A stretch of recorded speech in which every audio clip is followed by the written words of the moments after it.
Good evening, everyone. It's a pleasure to have you all here. Today is Media and Democracy, and we have my Oga, Dr.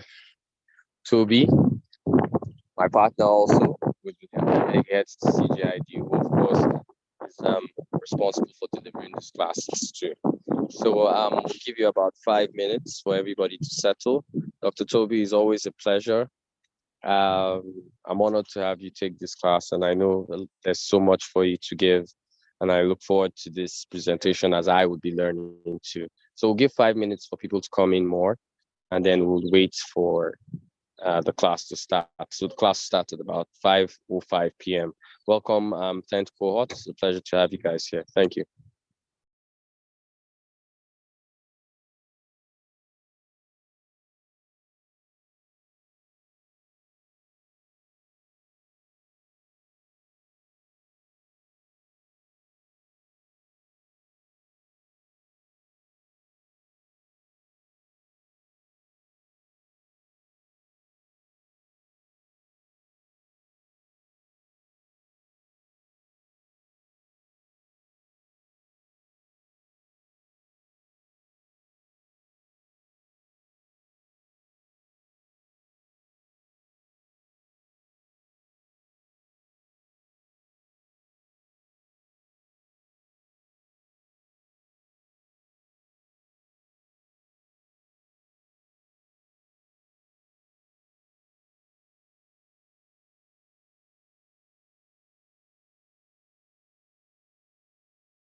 Good day, everyone. It's exactly 5 p.m.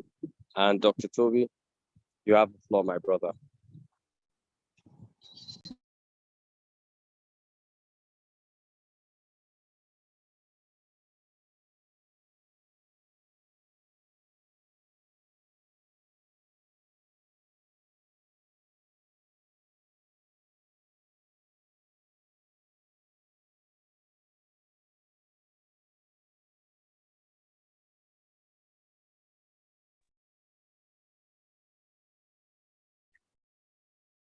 Okay, good evening, everyone. Can everyone hear me? Yes, we can, sir. Thank you, Kunle. And first of all, I want to again extend my gratitude to the team at the Electoral College, very capably led by my Egbon, Kunle Lawal, who I have to say, is one of the biggest inspirations in Nigeria's electoral scene.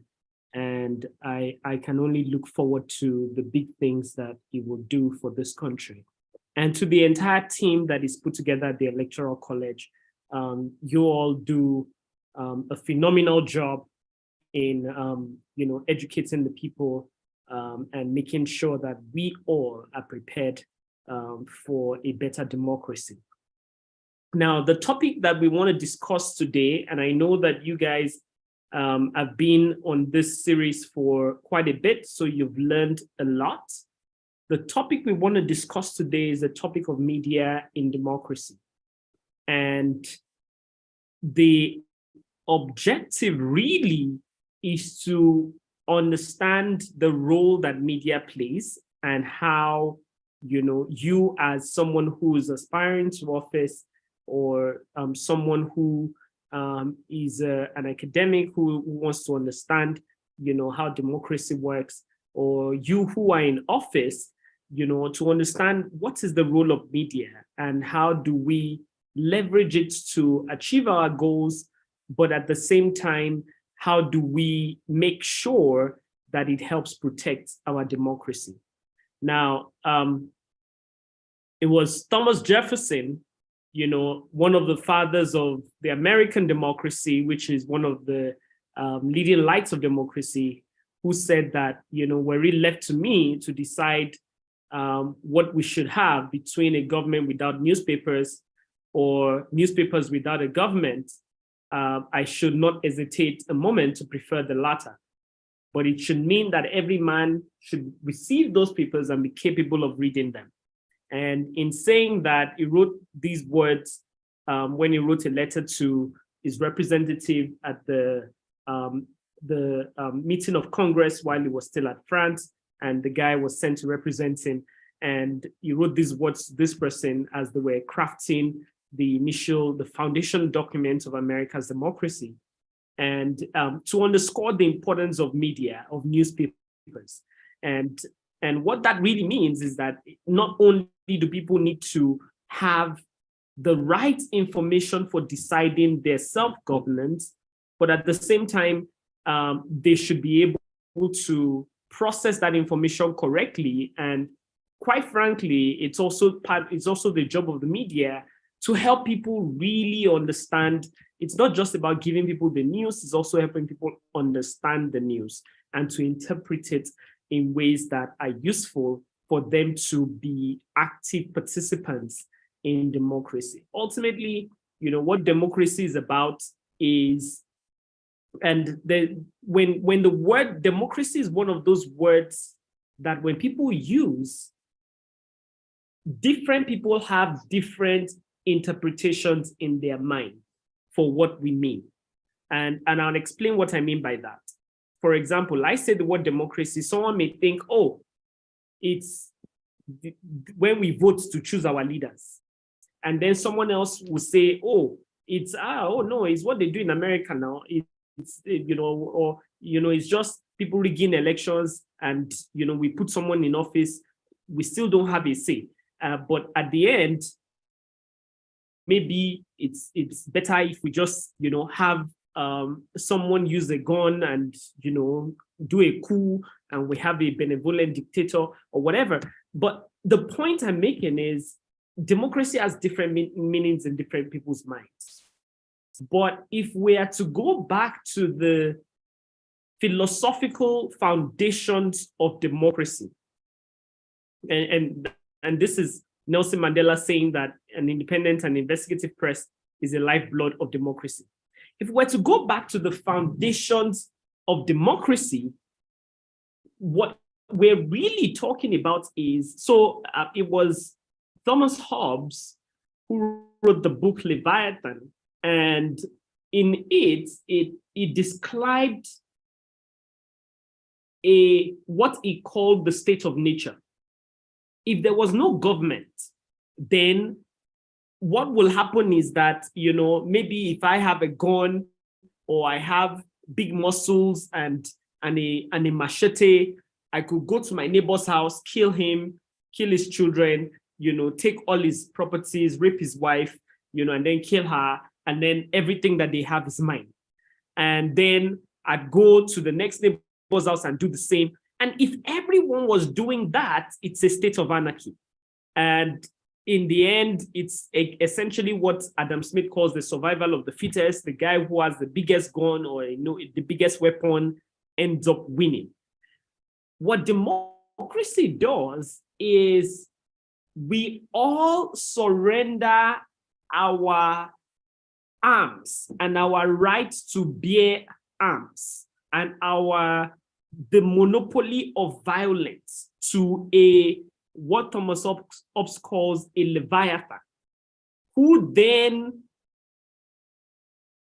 has to use the principles of justice to make sure that everybody has an equal chance and equal rights to their humanity, the pursuit of happiness, life, and liberty. But in principle, in reality, that's not what we find in democracy. So the work of democracy and the work of citizens and the work of all of us is to make sure that in a progressive way, we aspire and get closer to that ideal as possible. So voting is just one part of democracy. Democracy foundationally is about us finding ways of all of us governing ourselves and all of us creating communal rules that we will live by. It's like you are in an estate, and the estate, we come together, we make rules, and we appoint someone to be our leader to enforce those rules that we have imposed on ourselves. So we're giving up a little bit of our freedom so that we can collectively have some shared benefits. And that's really what democracy is about. So it's not all about voting. Voting is important, but ultimately that's what it's about. And the role of media, the reason why a critical and investigative press is important as a lifeblood of democracy is like we're a big society.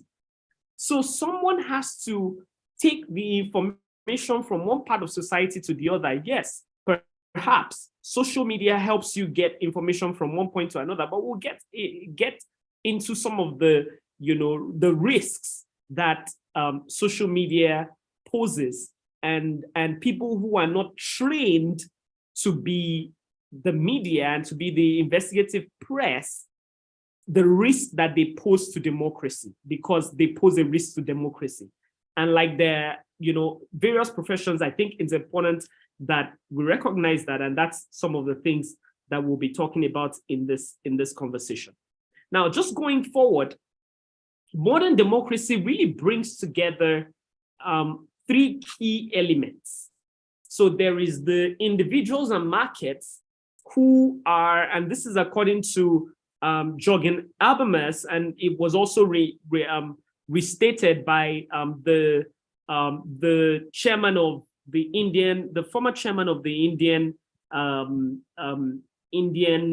what they call his name now, the Indian, Raghuram Rajan is his name. In his book, The Third Pillar, he was the chairman of the the equivalent of the Indian CBN, the Indian Federal Reserve Bank.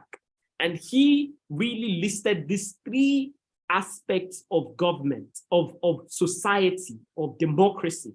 One is the individuals and the markets that are trading, and everybody, I have some goods, you have some goods, I'm farming rice, you are farming cassava. I don't want to eat rice all my life. I give you rice, you give me some cassava, and that sort of thing. So individual markets.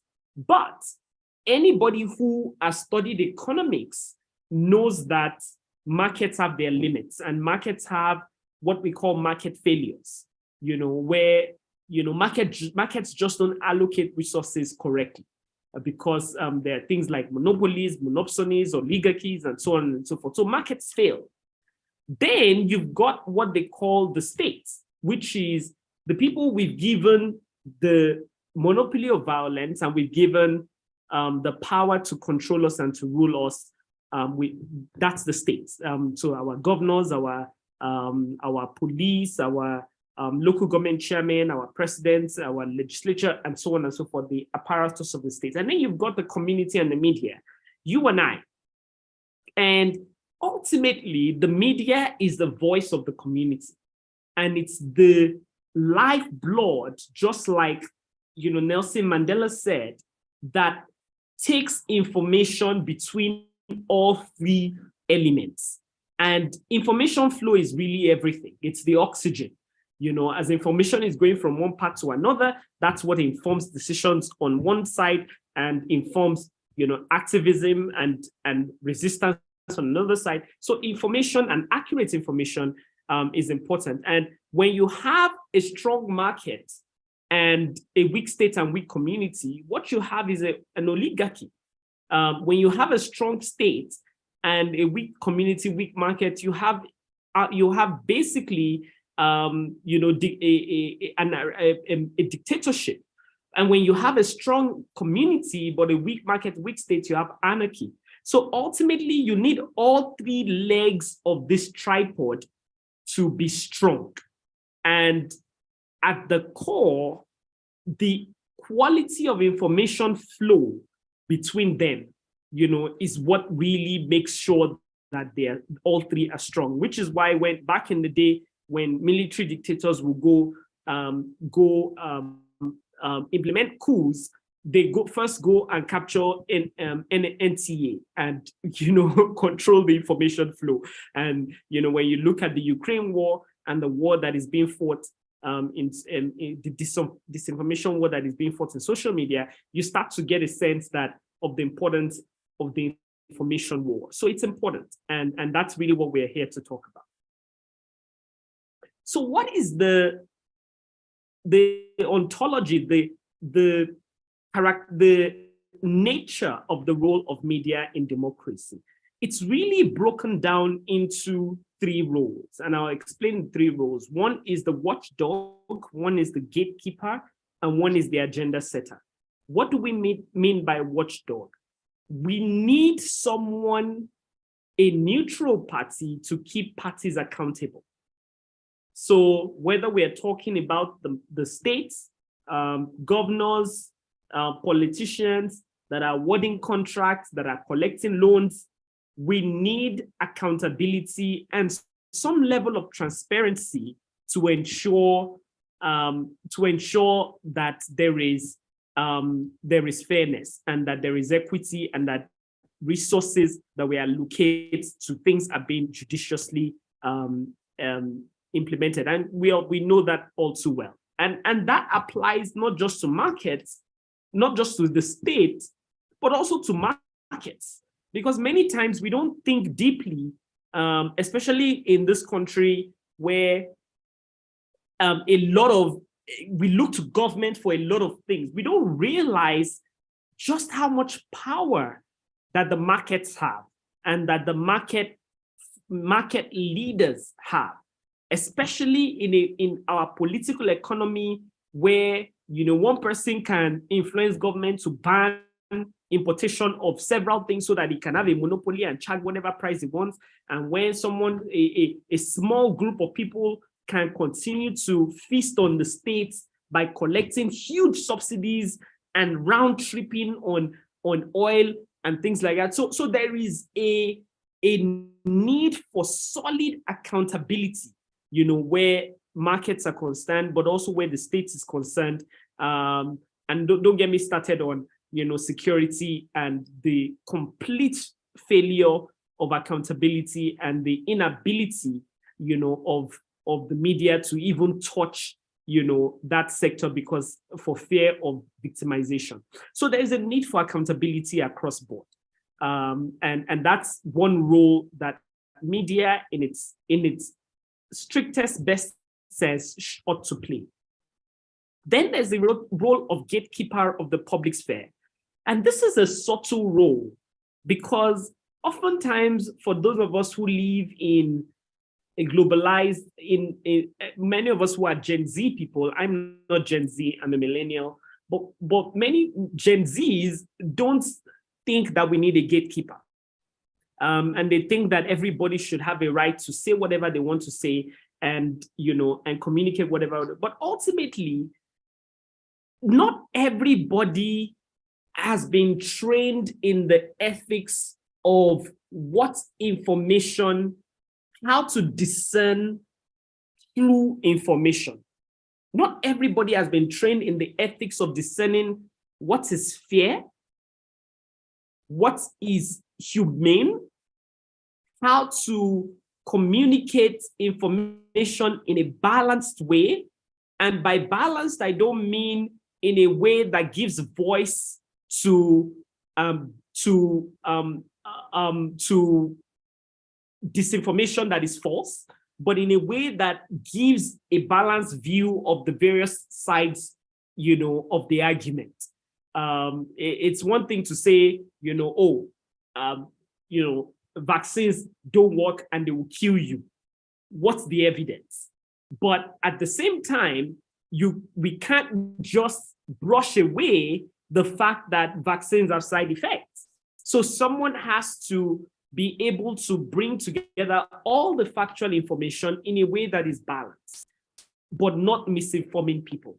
And that's a critical thing. And being that gatekeeper of the public sphere is a critical role that traditional media, the journalistic media particularly, plays in society and needs to continue to play. And that balances, the threat of misinformation, which is when people like my grandmother or my mother who gets a broadcast on a church group and just forwards it to everybody, that on election day, they plan to throw bombs in here and there and there, and she just gets it and she just sends it, trying to protect her friends and her family, but doesn't realize that, it's misinformation.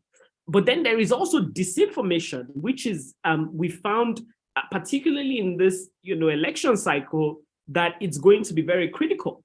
Like, for example, we've done a bit of research. We're doing some ongoing research at the center, Center for Journalism, Innovation and Development, that is. And we've seen that, just tracking, the number of bots that are following the major candidates, or that have followed the major candidates between February last year, and now you can see that all three major candidates have really expanded their followership, but close to 70% of all the new followers are bots. So they're not real people. They're just bots that are there and are retweeting things, oftentimes things that are intended to create a movement or create a trend on social media. So an unsuspecting observer may just show up on Twitter and see that, Bola Tinubu leaked the mic, is trending today. And he really did leak the mic, or he did not leak the mic. whatever the case may be, the reason why you are seeing a trend is because all those millions of bots are retweeting it and retweeting it and retweeting it, and everybody, is picking it up. So ultimately, whether it be true or not, there are all these bots, and a lot of them are there to deliberately, do what they call astroturfing, which is creating movements where they may or may not be won. And it's a very effective strategy, it's a very effective strategy of disinformation. So, and there are organized, deliberate, labs for doing that. And then there's malinformation, which is information that is somewhat true, but intended to cause harm, so hate speech essentially, that is out there. So the media, the part of the job of the media is to help people discern this stuff and to help people, to sort of report things from a humane point of view, but also from a point of view that is balanced and, gives more weight to what is important versus what is not. Now, and we can ask questions about whether or not the Nigerian media does that effectively, but that's traditionally, in its strictest sense, the ontology of the media, that's the role of the media. And then there's the role of the agenda setter, which is my favorite role of the media, which is to educate, inform, and entertain the citizens, and to identify what are the critical socio-political issues. Last year, the whole country was ravaged by flooding. Up until that time, in elite circles, everybody just thought that climate change was something for fringe activists to make money, and it's not a real issue. But we saw last year from what happened that this is a real issue that we have to deal with. And even if you don't care that we stop gas flaring, for example, you've got to care whether or not our negotiators are getting a fair deal in making sure that the loss and damage from all that flooding and all those things, that some of them are caused by climate change, maybe some are not caused by climate change, but ultimately that is harm that has been caused by other people and are being borne by those poor citizens, poor people in Bayelsa and Kogi and so on, and Lokoja and so on and so forth. So someone has to pay for that damage. And that debate, is part of what, it's the job of the media to really pick up those issues. And then there's issues around, do we have, adequate healthcare for people, and all the issues that are important. Is the job of media to really highlight these issues, go to the grassroots, see what the people are feeling, and really highlight the issues so that people themselves can rise up and really give old power to account to deliver the goods of democracy.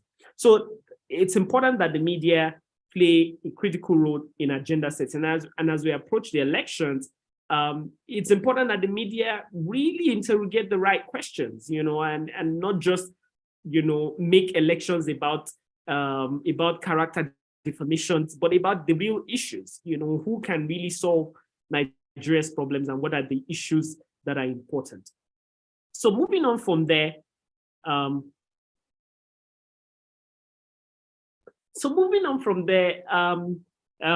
just to brush through the legal foundations of the role of media in democracy for theoretical purposes.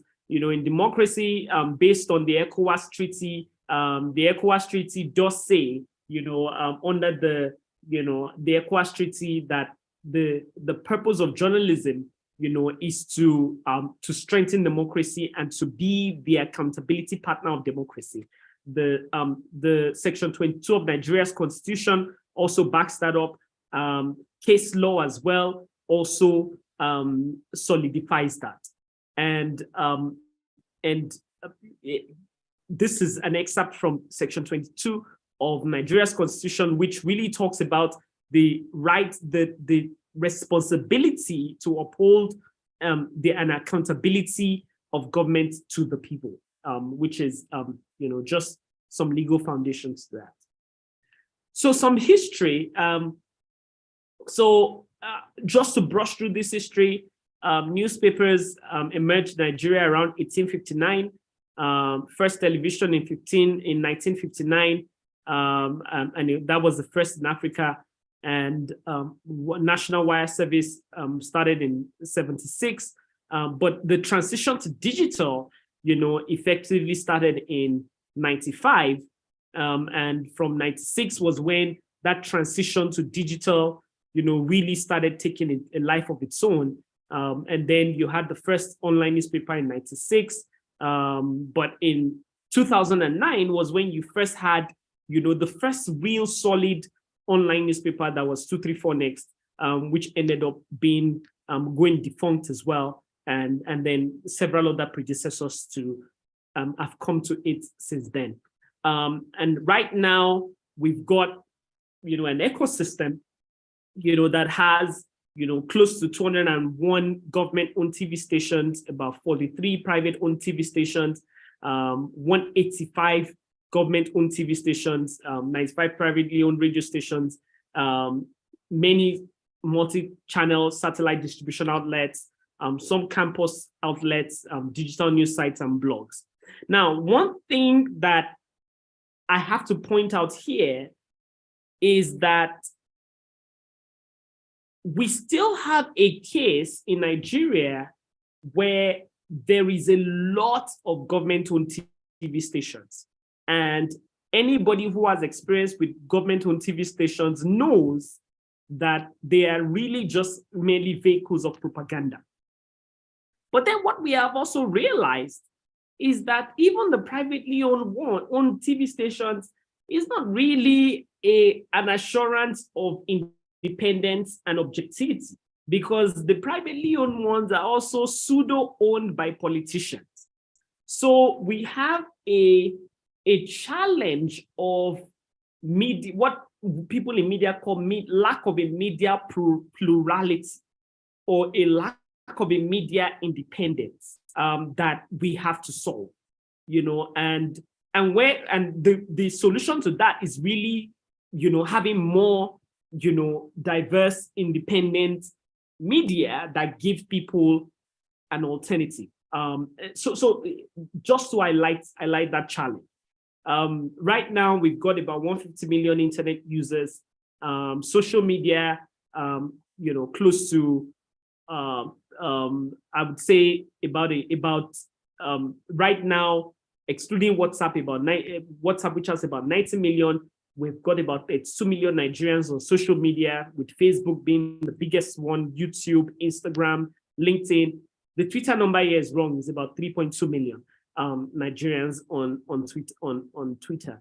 And compared to the rest of the world, we found that Nigerians spend a lot of time on social media compared to the rest of the world. So if you look at the chart on the left, you see that Nigeria ranks the highest in terms of the amount of time that people spend on social media. And this is in hours, 4 hours on average on social media, compared to the other countries, UK at 1.4 hours, Philippines at 4.06 hours, Japan at less than an hour. So Nigerians spend a lot of time on social media.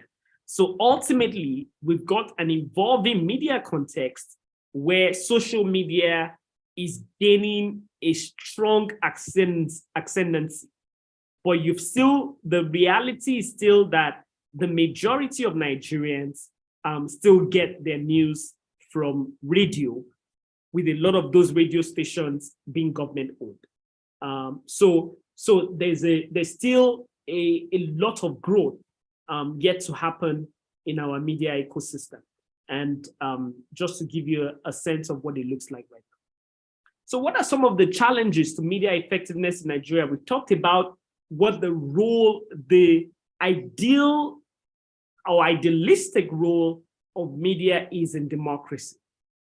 What are the challenges to media effectiveness in Nigeria? So some of them are what I call endogenous, which is endogenous are things that are self-imposed, the things that are internal, and exogenous, which are external. So the endogenous ones are things like, there are lots of ethical and professional lapses, truth and accuracy, independence, fairness, impartiality, lack of humanity and accountability.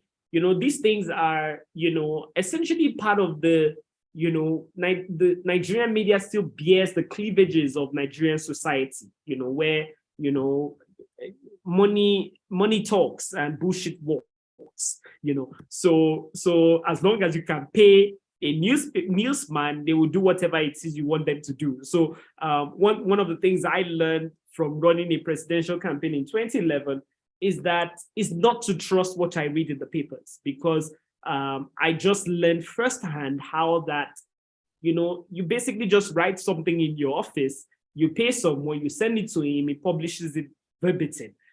Whether it is, critical of the other person, whether it is saying something, that is not true about the other guy, it doesn't matter as long as you pay the right price. Some papers will just publish it, but that's not always the case. I think that there are still media entities in Nigeria and editors in Nigeria who still insist on the ethics of truth and accuracy, independence, fairness, impartiality, humanity, and accountability. And it's one thing that, we at the center continue to try to teach and try to enforce, but you could never get rid of the ethical lapses, so they're there. And then there's the capacity challenges. You've got a lot of people coming out of schools, of universities, not having learned the important skills of the job, underdeveloped investigative skills, digital reporting capabilities, and complete, lack of, alignment to the digital era. How to operate in a digital era is a major gap that we find in a lot of media outlets. And then weak editorial independence and pluralism. I talked about this earlier. When the station is owned by a politician, say Nation newspaper is owned by Bola Tinubu or TVC, how do you expect them to be independent? And if you don't have lots of people lots of people and communities, owning media, how do you expect to see pluralism that allows some objectivity? And then there are the exogenous problems. One big one is the new digital media space and what that means for information disorder challenges. I talked about that earlier, that a lot of us in Nigeria are on social media. And right now, maybe, and I'll use our own newspaper as an example, Premium Times has maybe a little over 1 million followers, close to 2 million followers. Don Jazzy has, a lot more.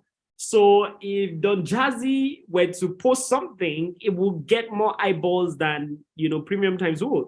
And who's to say that, and I'm not saying Don Jazzy will post disinformation, but if I paid Don Jazzy enough, he'll probably post something without really doing research about it, to know whether or not it's true. So you've got an onslaught of a lot of people who have lots of power online, who are not driven by the ethics of mass communication, the ethics of media effectiveness. So we've got that challenge that then exacerbates the disinformation and misinformation ecosystem. And I'm not saying that, and we work with a lot of these, celebrities, and I know that a lot of them are very conscientious and are aware of the responsibility of having lots and lots of followers and lots of power on social media, but it doesn't change the fact that there is a risk when you've got a lot of, quacks posing to be media without going through the disciplines that ought to, and the responsibilities that ought to govern people sharing information at scale. And then there's the relentless suppression of the press by increasingly authoritarian regimes, particularly in Nigeria. We saw that with NSAS, We saw that. We continue to see that with journalists across the country being oppressed using things like the cybercrime law, the Anti-Terrorism Act, but also just point blank, DSS just coming for you, or the police or army just coming for you. I know people who try to venture into writing stories about, just the immensity of the corruption with the fight against Boko Haram, and they being so viciously attacked that, for their own safety, they had to just pull back. So you've got, that challenge, and you've got that challenge, and it's not going. It's hard for it to go away. We all have to come together to address it. And then you've got the big challenge, which I think a lot of people are not aware of who are not in the media space. But there's a huge sustainability challenge in the media ecosystem. The fact that, Google and Facebook, and the tech giants make more than 90% of the ad revenues that happen online for even the content that, these newspapers and these news organizations and these media organizations are putting out, really has shrunk, the revenue space. And because there is a lot of, there's a clarity to digital revenue that the market likes. There's a clarity to, okay, I got this number of clicks, and the number of clicks resulted in this number of purchases. The market really likes that, so it's really hard selling. And when I have a TV station, it's a little harder, to find those hard clicks, from my TV station. Even Amazon does a slightly better job of getting concrete data on ad clicks when they have placement. So you see a Coca-Cola bottle inside an Amazon, a movie you're watching on Amazon Prime, and Amazon can tell in very precise ways how many people went and clicked through and went to buy Coca-Cola as a result of that. Channels cannot tell, so because of that, technological, sort of imbalance, there's a lot of revenues that are just going to other sources than traditional media. And traditional media really, really needs a lot of innovation if it's going to survive the next few years. But because it's an important project of democracy, I think that job of survival should not be left to it alone. It should be a job that we all collectively, help contribute to. So those are some of the challenges.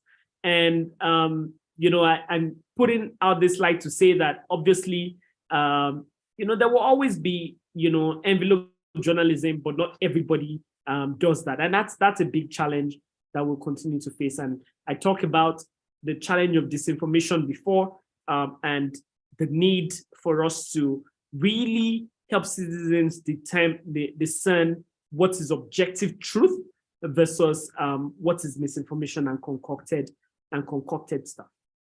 So those are challenges, that the media faces. And I talked about, press freedom earlier as a core challenge, and here I'm really just stressing that, it's really more than the freedom of the press, because ultimately, when the press is free, when you suppress the press, you not only suppress that individual reporter, you're also suppressing my right to get that information. And that's important. And my right to get that information is important. So it's my human right to get that information. So these are things that, we all have to come together to work together to solve. And I highlight here that there are at least 13 laws right now in Nigeria's books that act to suppress press freedom. Now, one of the things I like to stress here, is that, when the reality is that if I'm elected to office tomorrow, I might become, even I, who is perhaps one of the biggest advocates of press freedom today, might get to office and maybe I'm trying to build a road and I'm really doing my best to build that road. And then some lousy journalist hasn't done very detailed research, is writing about how, there's someone at the company that got the contract that is friends with my wife or something. And I'm like, but are they competent to do the job? And I'm upset that, they're focusing on that when the road is, I'm doing the best I can to get the road done. So I'm like, what can I do to silence this guy? And the truth is that everybody who, and I put examples here of people like Martin Luther, Ben Franklin, and Lai Mohammed. Martin Luther was like when, for people who are Christian, who study Christian history, they will talk about how, Martin Luther, was the bastion of the Reformation, and he went and made and insisted on the right of everybody to read the Bible for themselves. But the reality is that when he himself became the power, he himself suppressed other sects and other people who, wanted people to have rights to other information. The same is true, of Ben Franklin. There's a story of Ben Franklin, how, his brother had one of the, most, critical newspapers in Philadelphia back in the day, and his brother was incarcerated for some of the things that he was writing, against some people in the monarchy. But by the time Ben Franklin himself, and Ben Franklin at 17, wrote in defense of his brother, and then moved to Boston and started his own newspaper, and he became one of the founding fathers of America. But when he himself became, the person in power, even he, turned around and suppressed people. So ultimately, and this, we all know the story of Lai Mohammed, how, when he was in the opposition, he was the biggest advocate of press freedom and whatnot, and we know how he is today. So the truth is, people will be people. Once people have power, they want to protect power. So what we need is to make sure that there are laws in place and guardrails in place to make sure that power does not corrupt people and does not make it easy for people to suppress the press. And that's why, when we talk about, some of the requirements and the need for us to advocate for press freedom, these are some of the things that we're talking about. It's a human right that is important that we all have. And I talked about the third point, which is the third exogenous problem, which is the fact that there is, the media just doesn't have money. And that is a big problem. So you've got the people who have money in media are people like Unduka and John Momo, who are able to, just collect money from this state governor here, collect money from that state governor there, and promote those state governors. So when you watch channels now, you are like, am I watching an advertorial for Ogun State, or am I watching an advertorial for Delta State? You are not sure if you're watching objective media or you're watching propaganda. So, but the reason why that's happening is because the media is not sustainable, and you've got we need collectively as a people to take it seriously that we innovate the media space to make sure that the media is self-sustaining. And in many countries, when you go to places like in the most advanced democracies like Norway, in France, in Denmark, the government actually pays a subvention to the media that is independent, is autonomous of politicians. So politicians cannot control that money. So that money goes there to make sure that democracy is protected. And that right that we saw in that responsibility that is in the Constitution, that the media has to hold government accountable, that job gets done. Because ultimately, for democracy to work correctly, that accountability job needs to get done. And part of the reason why it's hard to get it done is because of the challenge of sustainability. People who know the story of what happened to 234 Next, know all too well that, 234 Next, at the time in the beginning of the 2010s, was like the darling of, most progressives. That's what everybody read. But then, and if, when you think about, some of the bright stars of, Nigeria's media today, including people like Chude, people like Idris Akinbajo, and people like Dakolorem, everybody worked there, Dele Olojede and co. Lots of people, who are bright stars today worked there. And at the time, the thing that killed them was that they went to write a story, about corruption in NNPC and in Dizani's office, and government just said nobody should advertise with them again. And it wasn't long before, they were totally defunct.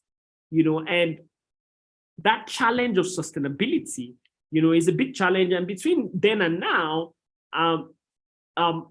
philanthropic funding has covered the gap, and a lot of media houses thrive on philanthropic funding. But you and I will agree that philanthropic funding is not going to sustain anything, because even the funders have their agenda.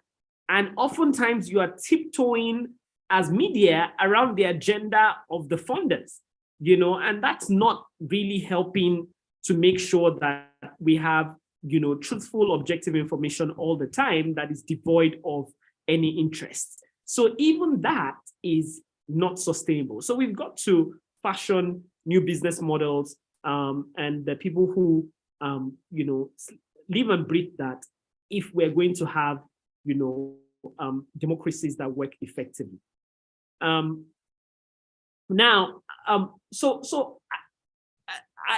spent a bit of time, talking a lot about, just the role of media in society, but the challenges that Nigeria's media particularly faces that impedes us or impedes it from, fulfilling that role at the optimum. Now I want to talk very briefly about, some tips and tricks. If you are a politician who wants to run for office and you're trying to engage the media to put your story out there, if you are a civil society organization who's trying to push an agenda and do it, with the help of the media. A friend reached out to me last year to say that, his organization was trying to push a mental health bill, and they were trying to, and they were working through some legislators. And I told him, see, you need a media strategy for this, and you need to figure out, how you communicate this, and they did a few press releases, sent a few things, got a few things done, got the bill to the presidency on Friday in December, got a bunch of things happening in December, and got the bill at the through Senate and the House in December at the desk of the president. They wrote a few press releases, a few third parties wrote, experts wrote, appeals asking the president to sign. And on Thursday, the president, or Wednesday or Thursday, I'm not sure, the president finally signed it. And when the president finally signed it, the guys at the Nigeria Association of Psychiatrists, they were sharp.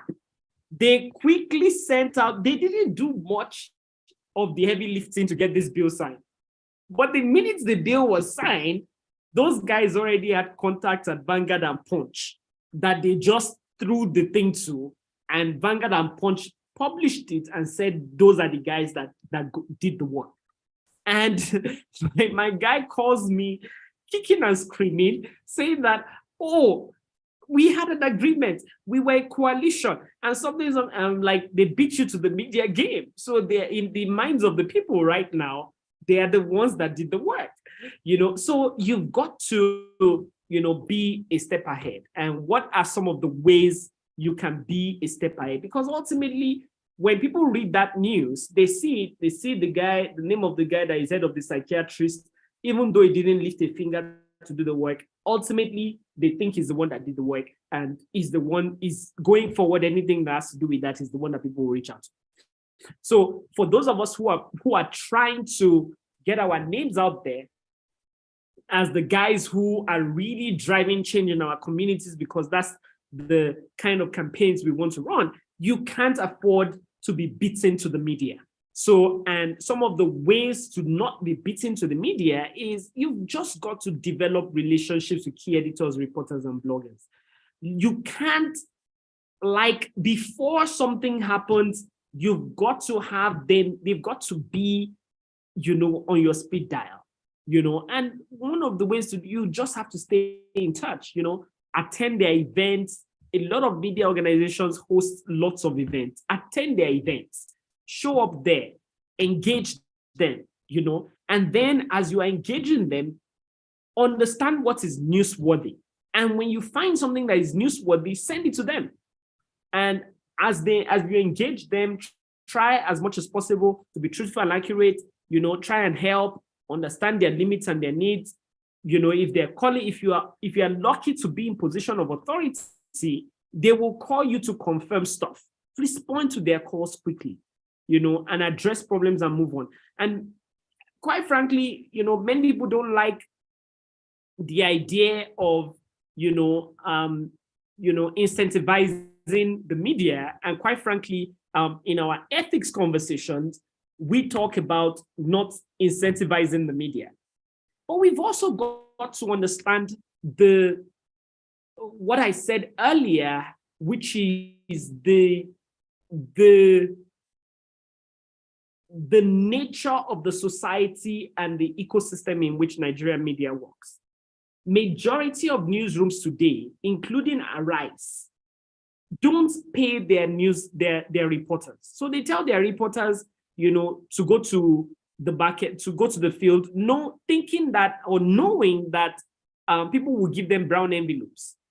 So a lot of those reporters thrive on those brown envelopes. Now, we discourage that, but knowing that reality of Nigeria's ecosystem and knowing that it's unethical, wisdom commends that we find more innovative ways to motivate people. So some of the things that we have figured out is, so if you are doing your Christmas hampers in your office or whatever, make sure that you include your media friends. You are doing a training that involves some travel, has some per diem, have some media people on it. And that's the way you start to build those relationships. Many times news people are very lazy. When you send them stuff, someone sent me a press release today. I was at the golf course when I got it, and he wanted it posted today. I couldn't possibly edit and rewrite the thing. So I read it very cursorily on my phone, and I just pushed it out to the guy who, the editor who publishes it. So if you haven't done a good job of writing something that is publishable, that stuff will sit at the editor's desk for 3 days because he has a long list of things that he wants to read. And even if I didn't think it was publishable, I would just read it and I won't forward it. I'll just continue playing my golf and just sit there. So you've got to, invest in people who know how to write stuff that in a format that reporters can use and that is accurate and truthful, so that by the time you send it to them, they read it, reads good. For example, I'll just give you an example. Don't write a story. So if you're trying to put out a press release and you're not paying the media house to put it out, when you write it and it reads too much like an advert, and it reads like an advert, they will not publish it. So you've got to write it to read like a story. And what does a story look like? A story basically looks like this. There is a problem. Maybe the problem is that there are 5 million, children in Nigeria that die before they are 5 because they don't have access to malaria and tuberculosis drugs. That is a problem. There is a hero, which is the people, the mothers of those children, the health workers that are trying to help those people. Those are the heroes. The heroes have a challenge. The primary healthcare centers are not working to help the heroes solve their problem. But maybe your organization is an organization that came around and sort of has provided those heroes with a few things, a few resources. So this organization came around, supported by this, supported by that, helped these heroes with a few resources. And today, that big giant problem has reduced by XYZ. And this is the testimony of this child that got this treatment, of this mother that didn't have to drive or catch Okada for 10 kilometers to get to primary healthcare center because there was a solution that got the intervention to him in his house, or whatever it is. You write the happy ending. When I see a story that is in that format, I am very keen to publish it. Now, it's not an advertisement for the organization that came to help those heroes, that came to help. But whether you like it or not, anybody reading it will say, thank God for this organization. But you are not saying that, this organization is the best something, and has done XYZ, distributed this, distributed that, without situating it in a context of a problem, a challenge, a help to the challenge, and the solution to the challenge. So you've got to be careful how you communicate things in ways that it doesn't read off as, okay, this is just an advert. And once something reads like an advert, people want to get paid to publish it. So you can't be writing things to newspapers that read like an advert. So, and in general, we've got to remember that news people like stories. They want stories. So don't be shy to send your stories to them because they have deadlines. They need engagement and they need stories on their platform, and they need content. So that content might as well be your content, going to their platform. And if you build those relationships, you write in the formats that they can use, you build a relationship with them, that hopefully, helps them in their lives. In general, health, wealth, and kids are the 3 key things that move people's hearts. If you can do something to affect their health, you can do something to affect their health, their wealth, their income, and you can do something to help their kids or their families. People will trust you and value you. And it's a very simple rule, in building relationships. It applies when you're building relationships with reporters as well. So if you build those things, then it should be somewhat easy for you to get your information out there on a timely basis when you do decide that, say, you want to run or you have a few social causes that you're pushing and whatnot. And on that note, I'm going to pause this conversation and take any questions or reactions from the audience.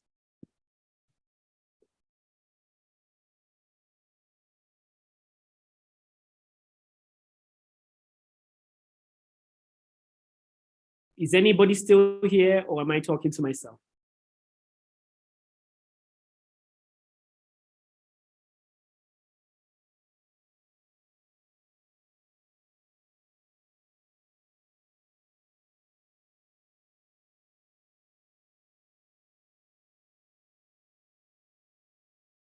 Okay, I see some we are here's.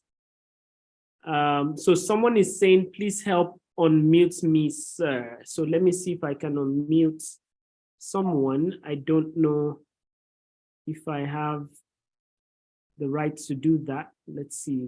This, oh, I'm the host. I didn't realize I was the host. Okay. So ask to mute. So Lisa, I think you're unmuted. Okay, so I hear there's some questions in the chat box. Yeah, good evening, sir. Thank you so much for the awesome presentation. Could you please kindly make Chalia and Anita co-hosts so they could handle the questions section? Okay. Yes, Anita Raji's, yes. Okay, so they couldn't unmute, that's why everywhere was quiet. Co-hosts, okay. Make co-host, and who else? Okay, Chalia Gambo. Chalia. Okay, Chalia, make co-host. Okay, awesome. Thank you so much, sir. All right, excellent. Anita, please, you can go ahead.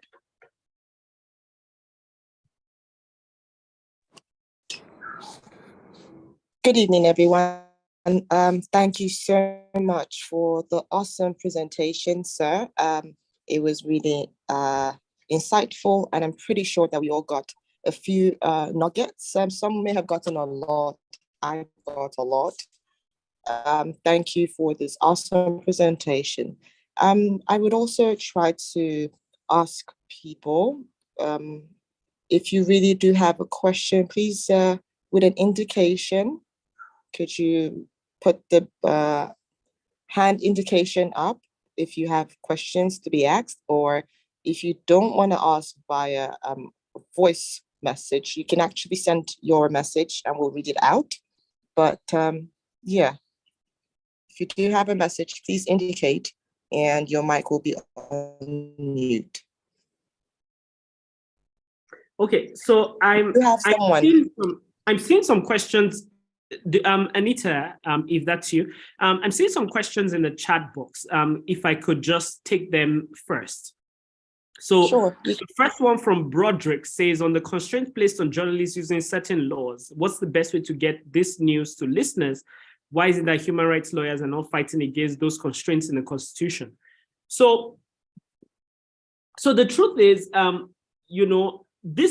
this battle for press freedom is an ongoing battle, and it will never, as we win one battle, we have to go to the next battle. It's a war that will take some time to finish. So yes, there are lots of coalitions out there that include a lot of human rights lawyers that are, working to fight some of these constraints, like the Cyber Crimes Act, for example. By reason of some of the advocacy of some human rights lawyers and some media houses, we've been able to get some amendments made to it. There was also the NBC, the NITDA Act that came out recently, and because of the pushback of civil society, and the social media bill as well, pushback of civil society, we've been able to make some changes to it. But the reality is that there are lots of other laws. There's the Official Secrets Act. There is the that because a lot of people just don't know, and we just don't have enough people who are looking at these things and identifying that it's important and pushing. You even have lawmakers that don't even know, that they have the right or the power to change some of these things. So there needs to be a lot more hands on deck to solve those things. As the mental health bill being signed, yes, it has been signed. It was signed, I think it was on Thursday. So it repeals or changes what used to be the Lunacy Act of, I believe, 1959 or 1958, which basically, treats mental health like a crime, where, you have to, if someone just has a simple mental disorder, you put them in asylum and you tie them down and you treat them like criminals, so all those types of, archaic treatments, we're doing away with them and really taking a more humane approach, to mental health. So someone says ASU needs to get this memo. They need better their relationship with the media. Absolutely. So so yeah, that's I'll just stop there. That is certainly true. There is a media strategy to that, to this conversation, that I don't think ASU is getting 100% right. What is the place of comprehensive insurance for media workers and journalists in achieving sanity and efficiency? That's a tough question, my brother. It's a tough question. There are some philanthropic organizations that are providing some of these things. Like one of the things we are doing at the center is that we're setting up a bit of a legal aid, and we're getting some philanthropic funding to at least make sure that if, journalists, get into trouble. There's a journalist who wrote a very benign story about, his name is Mr. Agba Jalingo, wrote a very benign story about the military's operations against Boko Haram. And this guy was jailed for 2 years on the Anti-Terrorism Act, and because he didn't have, things like, solid legal aid, very solid, insurance, to make sure that, he's taken care of. He spent 2 years in jail, and that should never be the case. And that's some of the work that some people are doing, but there's still, I think this is a very interesting point, comprehensive insurance. I think some organizations have it. I think there needs to be more holistic, a more industry-wide solutions to this. And also in terms of the mental health of journalists, that's something else that we work on a little bit. And I think a few other organizations work on, because you need, sanity to do this work, especially for people who are interfacing with terrorists and interfacing with all sorts of, the worst of our society. It's really a challenging thing. So someone here says, ASU spends on press briefing, it appears they cannot outspend their oppressors. Possibly. And then someone argues, ASU failed to leverage social media to communicate its positions and challenges and way forward. Yeah, I think we can have a debate on ASU's media strategy that will go on and on. And we probably won't agree. Someone said, what can be done to address the politicization of the media and journalists acting as bulldogs for political actors? Okay, so I think that we just need a few more. The answer to, the bulldog journalist is really more objective journalists. The way Malcolm X put it is that, if there is a crooked pen, all you have to do is to put a straight pen next to it, and most people can discern what is straight and what is crooked. But at the same time, we've also got to have solid fact-checking operations that really go out there and give people what is truthful information, with evidence-based facts to back it. When the bulldog journalists do the stuff that they do. I think that's my first answer to that. I imagine that there are other answers, if we had a discussion about it. Someone else says, thank you for your presentation. Why are you a happiness hacker? What do you think is responsible for President Donald Trump's sour relationship with some major media houses in the US? Okay, so why am I a happiness hacker? I think that it's important for people to be happy. I think that ultimately,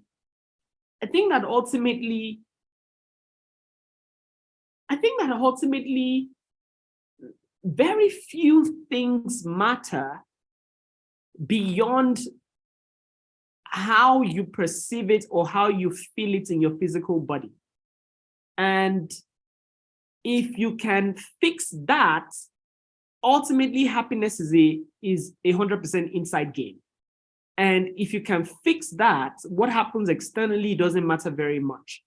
And for me, in my individual life, I think that that's a journey that I'm on, and that I'm trying to, for the people, at least in my immediate vicinity, I try to communicate, the principles I've learned in that journey too as well.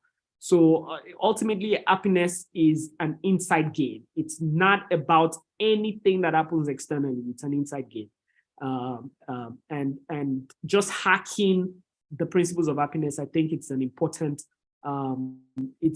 thing for all of us as human beings to do, and it's the most humane thing that we can do, but for ourselves. It's like the Burna Boy song. That Burna Boy song is like my favorite song from Burna Boy or from any Nigerian artist. I be common person, but my happiness will still be my own, and everybody get role, but nobody say your own role pass my role. But at the core, my happiness is still my own. And I think that stuff is important, in our personal lives, but also in our external manifestation as well. Now, what do you think is responsible for Donald Trump's relationship with major media? I think, if I'm going to be blunt, I don't know if you're a Trump supporter, but if I'm going to be blunt, I think Trump just wants to spread disinformation, and don't get me wrong, I'm not saying that the major media houses are all together, perfect in their ideologies or their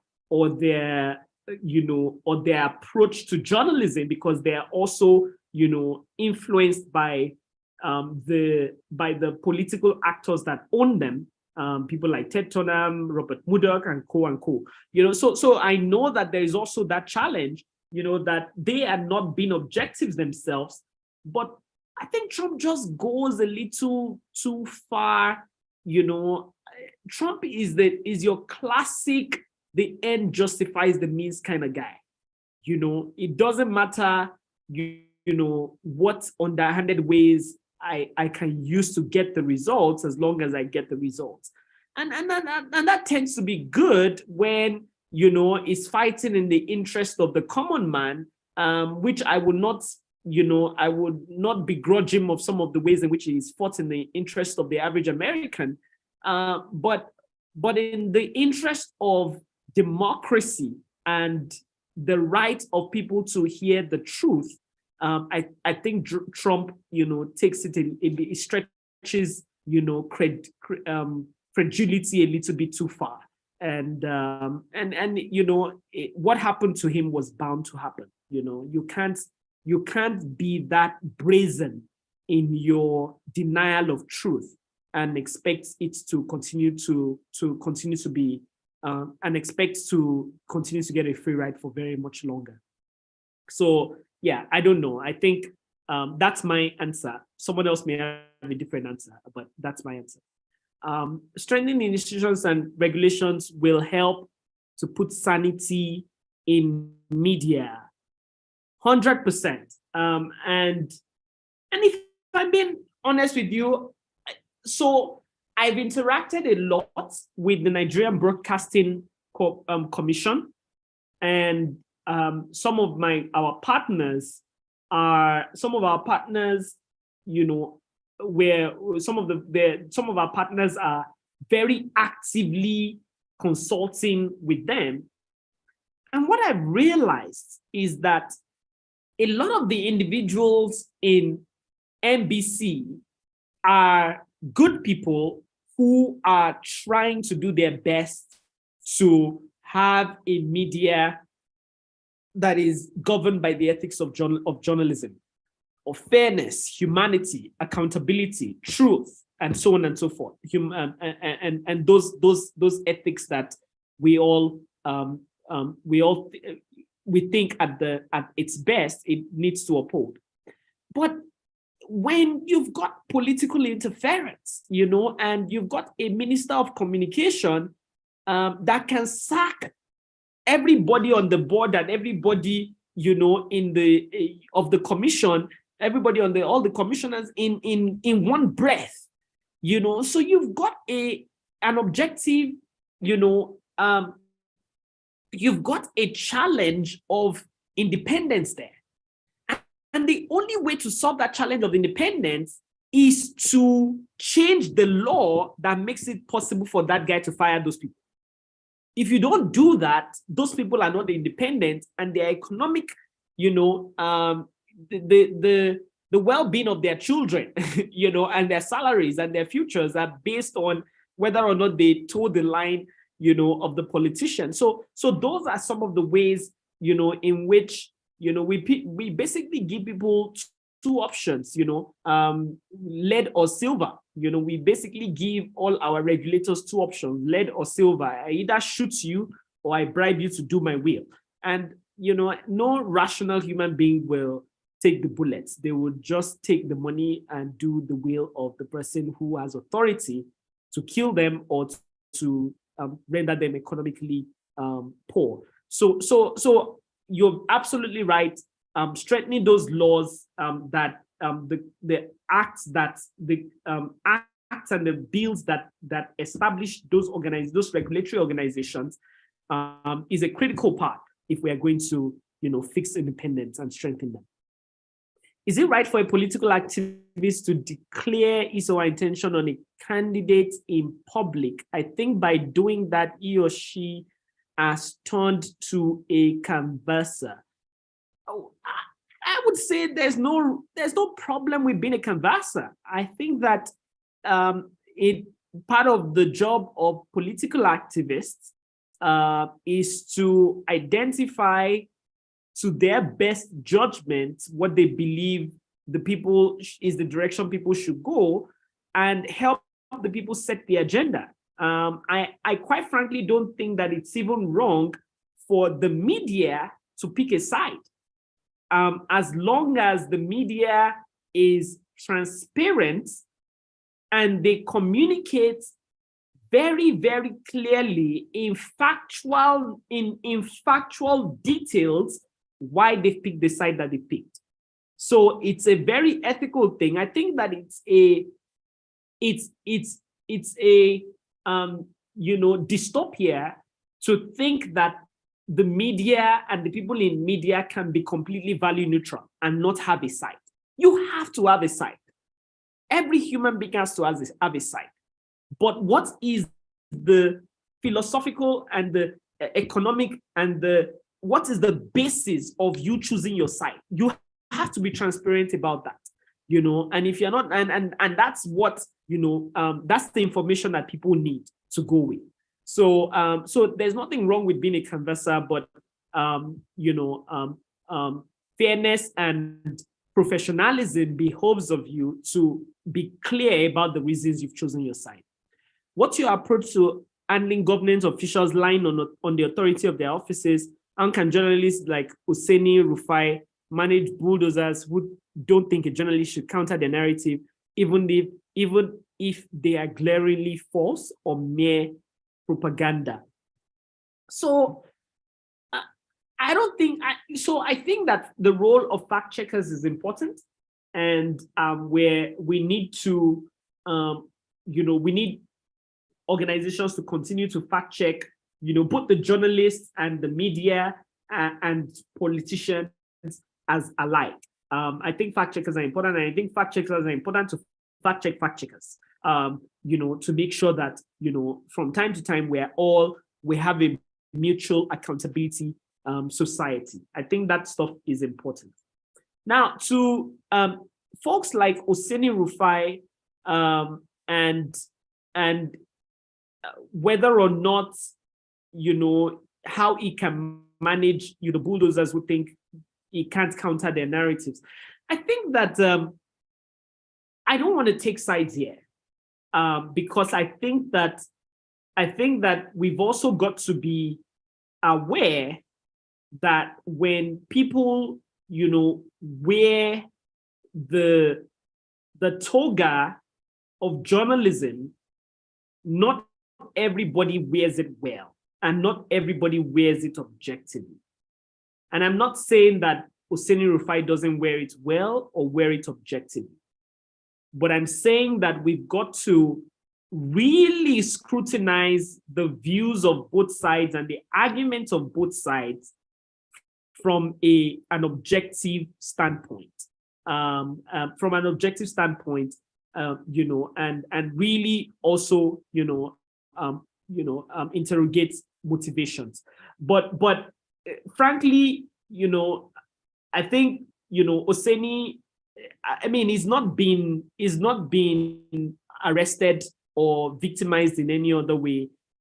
So I think that if it is just people giving counter arguments to his arguments, I frankly don't think that that's bulldozing, because he's also, because he has a huge platform, he's also bulldozing the other side, with his views. So I think, we've got to be careful, when we use certain words. Yeah, so I'm not trying to take a side, but I think Oseni can take care of himself. He's a big boy. Political interference is still a major issue to economic stability in Nigeria. It's affecting all sectors. Thumbs up to that. I couldn't agree more. CBN is a classic example of that. How many of us here have watched the video tag of official secrets, a video between journalists revealing misdeeds of president of the US? If you have watched it, what do you journalists, when taken to court? It's an open question. And maybe I can get other people to talk about this. Maybe someone else wants to. I've not watched the video, so if someone wants to talk about that, be my guest. And if someone wants to talk about Oseni too, be my guest. We've learned a lot today. Our literacy level has increased. Thank you very much. Thank you very much as well for the compliment. I appreciate it. So I think that I've captured most of it. Chalia, Anita, is there any other questions? Or if anybody in the audience wants to debate something I said in answering questions, I think that's also very welcome. We have a bit of time. Thank you so much, sir. So far, you have answered some questions in the chat section. No one has raised an indication that they're going to ask a question. But if you do, okay, yes, we do have one person, Benedicta. I'm gonna unmute you so that way you can ask your question.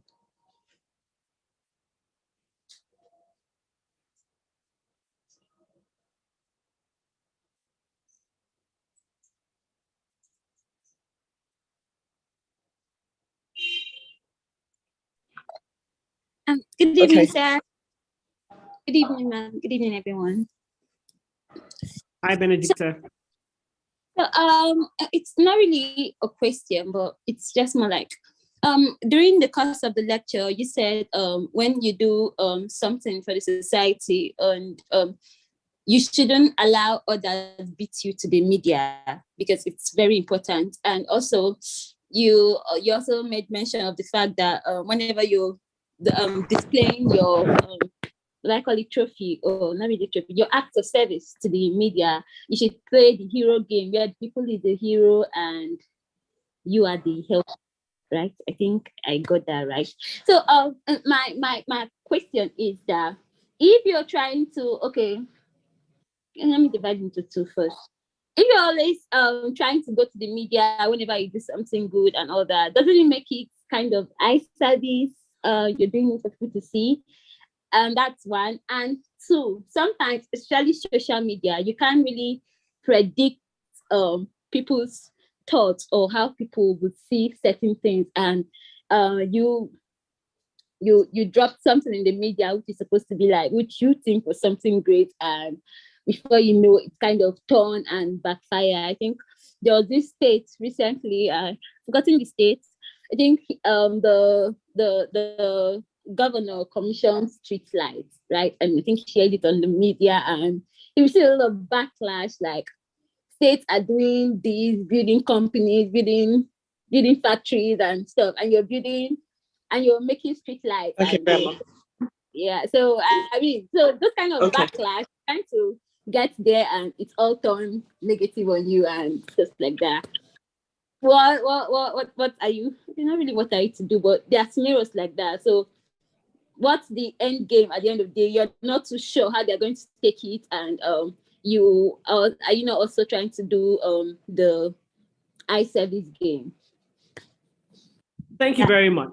Thank you very much for that question. And I think it's an important point that requires clarification, not just because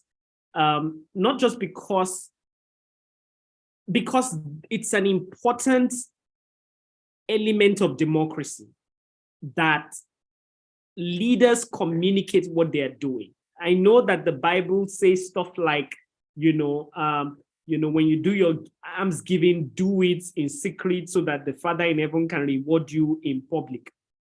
But when you are serving the people, part of your job is transparency with the resources that the people have allocated to you. So the communication of what you're doing is just as important as the doing itself, because it's in communicating what you're doing that people can talk back and say, hey, you're doing freaking street lights. We don't need street lights. People need food. People need food. That's what they need, So it's in the communication of what you're doing that you can get that critical feedback.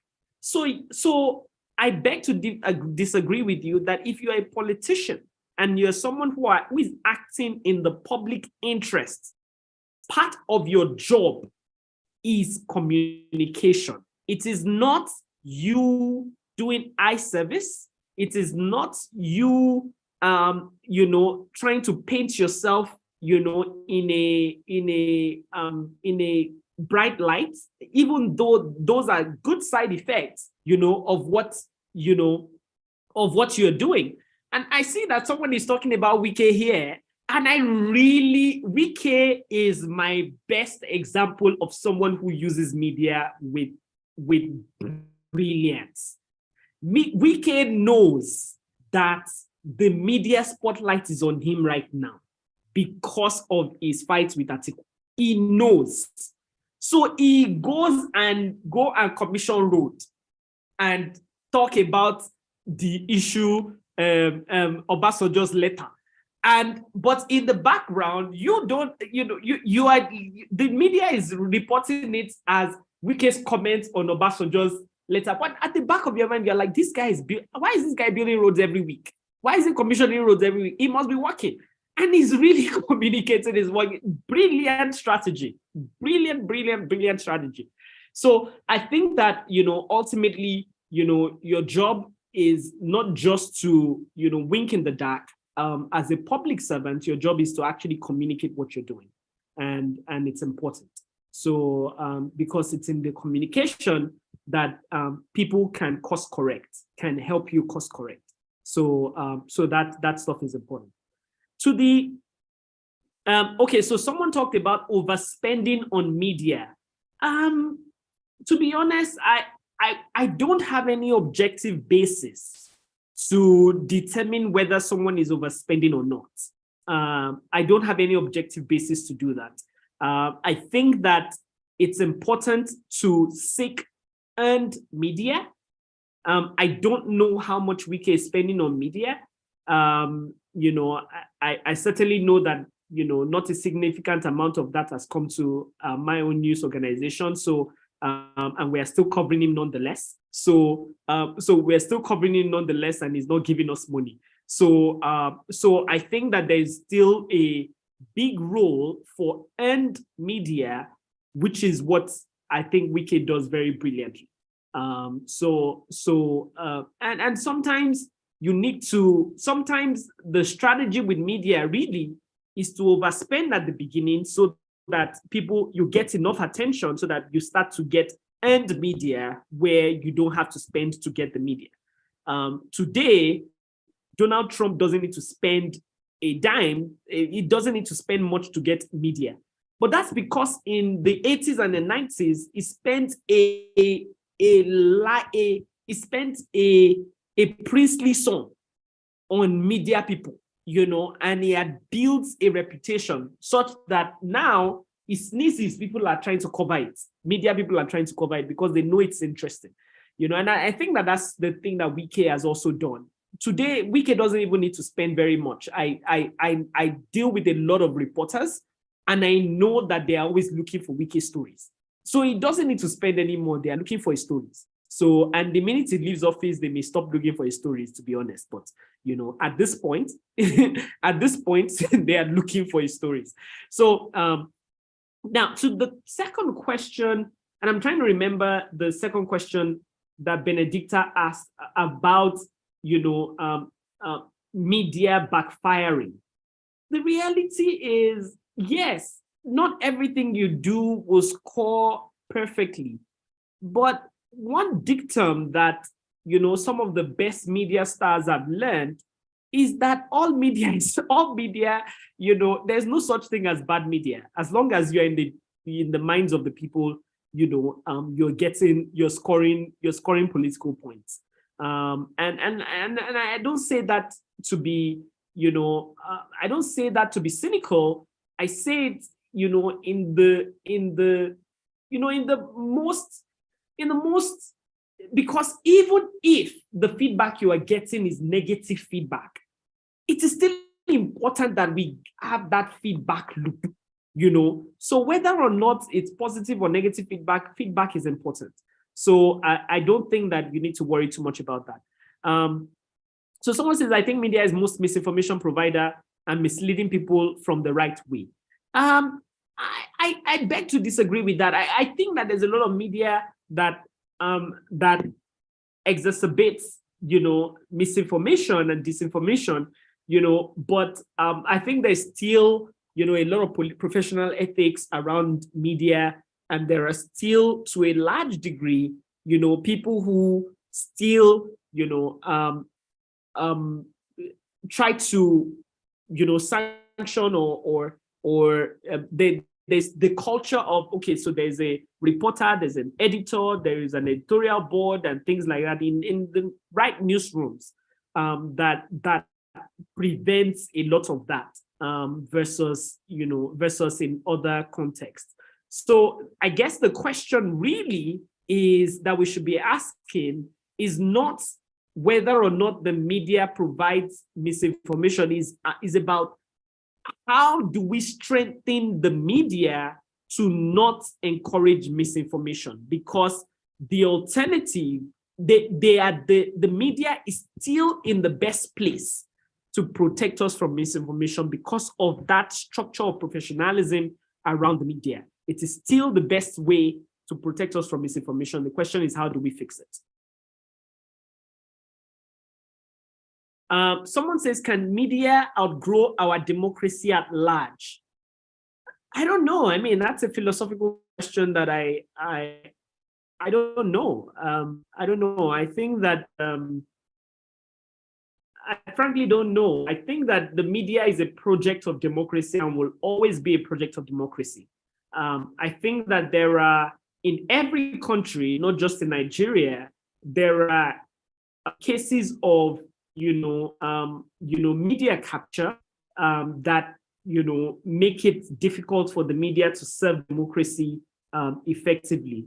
But I'm a big advocate of community media. I'm a big advocate of community media, and I think that the societies that are doing media well are the societies that are evolving in the direction of community media. Where the people appoint their own editorial board appoints their own, the people sort of, and the government sort of uses autonomous funding to support that. So places like organizations like NPR, National Public Radio is a good example of that, and a few other outlets. So I think that, there's definitely a path to us being more deliberate about. The BBC is somewhat of an example of it as well. So I definitely think that there's a path to, us making media better to support democracy than it is doing now. Yes, so yes, the BBC is an example. Thank you. I don't know if we still have more questions.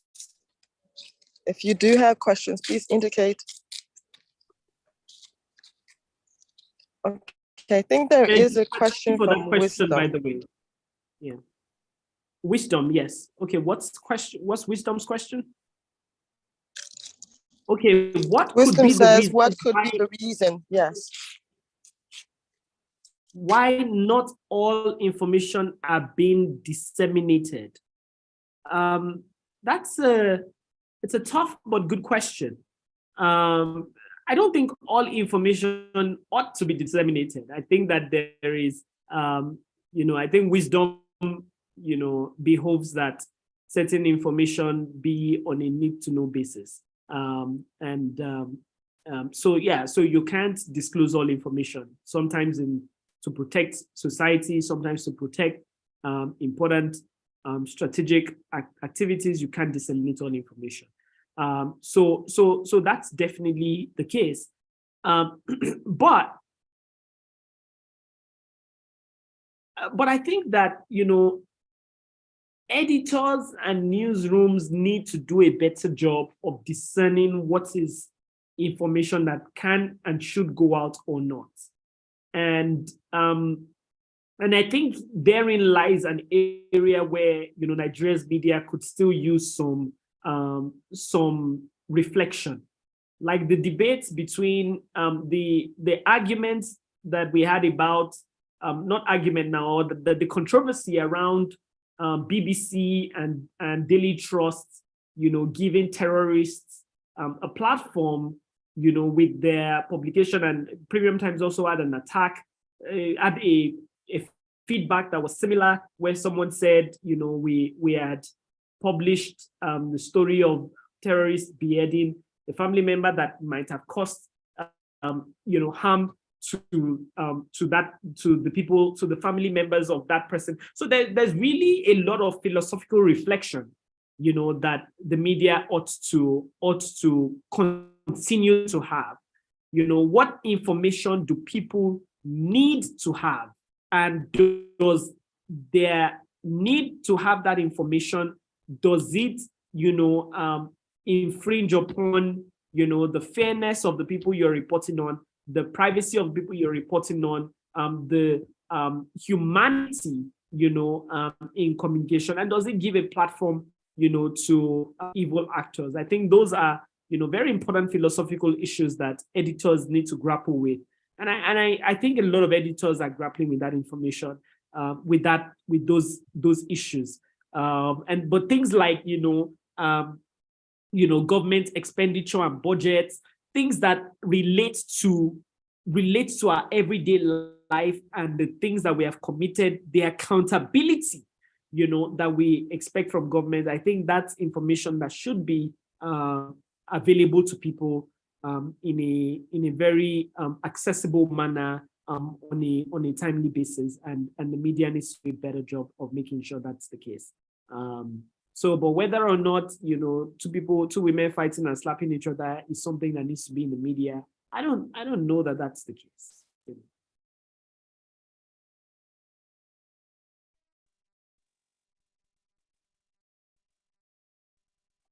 Thank you so much.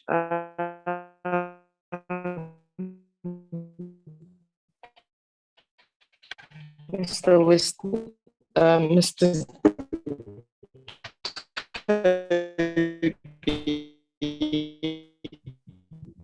Anita, your network is breaking. If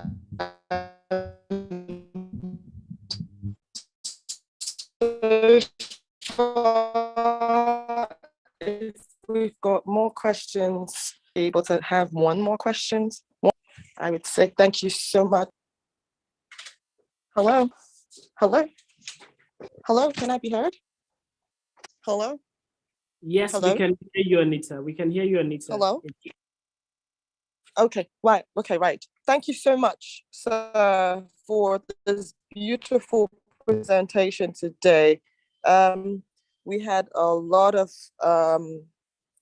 things that we thought we knew that was incorrect, and we had a lot of things that we literally added to our knowledge. Thank you for making us know the importance of fact-checking fact-checking the media, whatever news that is being put out there. Thank you for helping us understand the influence of wrong information and right information. I'm pretty sure that everyone got some useful nugget. And yes, it was really, really awesome. Thank you so much, Mr. Toby. Can everyone say thank you? I will literally unmute everyone, and we can all say thank you so much. I'm sure this has really been a very useful presentation to you, and I'm sure it really, really added something to you. So thank you so much, Mr. Toby. We can also say thank you, everyone. Thank you for having me as well.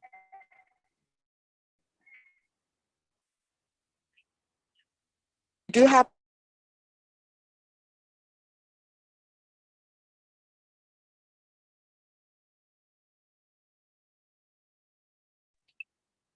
If you do have a last note for us, just the last word before you leave, it will be very nice for you to share with us, sir, before everyone says thank you.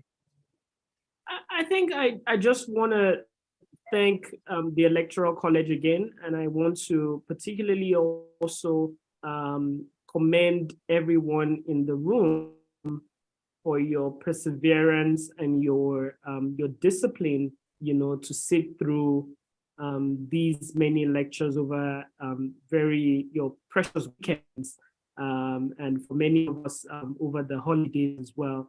I think it speaks to the kind of dedication and the types of self-leadership that we need in the people who will lead us in the future. So seeing dedication of people like yourselves in this room really gives us hope for a brighter Nigeria in the future. So thank you for your dedication to this, to everyone in the room.